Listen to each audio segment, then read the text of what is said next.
بدخولها في غيبوبة رحلت سعادتهم، وتركت في المآقي دموعاً تومض في العيون المثقلة بالأحزان بسبب شبهة خطأ طبي. سامية الحذوي، السيدة الخمسينية من بيت جالة، دخلت بكامل عافيتها لإجراء عملية ناظور في إحدى المستشفيات الخاصة في بيت لحم، ما أدى إلى دخولها في غيبوبة وتعرضها لشلل في الدماغ بسبب إبرة بنج جرى حقنها بها قبل العملية.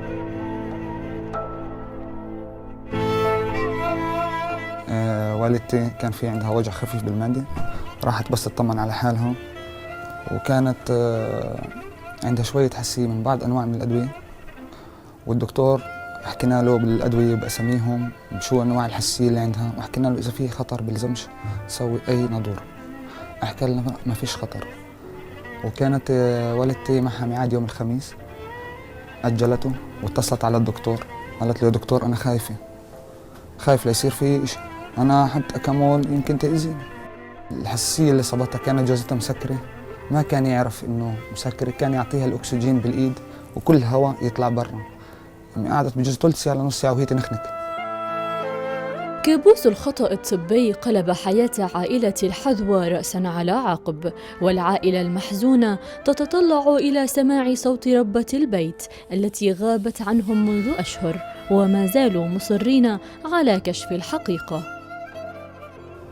هلا هي لما كانت موجودة كنت أنا دائما، هي لما أروح تدرسني نغني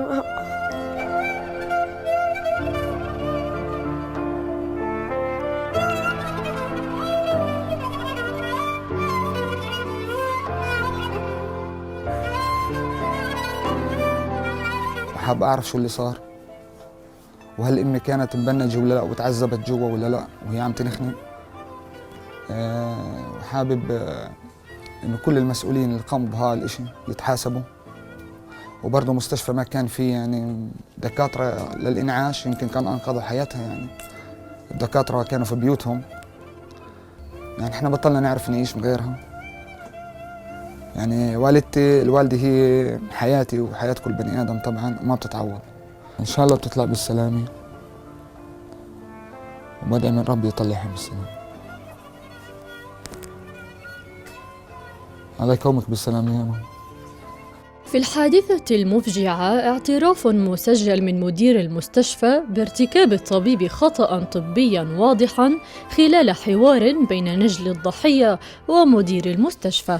الحق لازم تحكي فيه، لو غلطت تقول أنا غلطت عادي، فيش إنسان اللي بيعمل بغلط ولا لا بحث.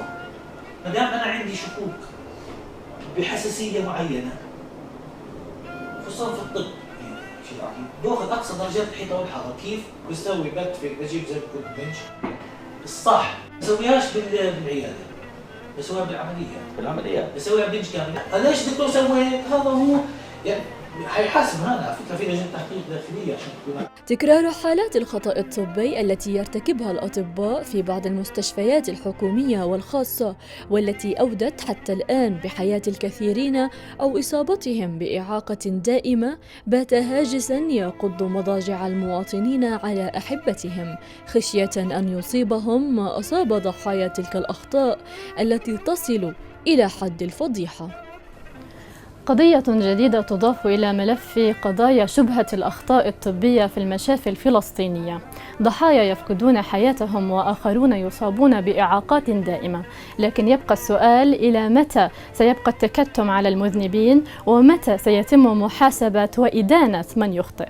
من بيت جالة لتلفزيون القدس، ربع عياش.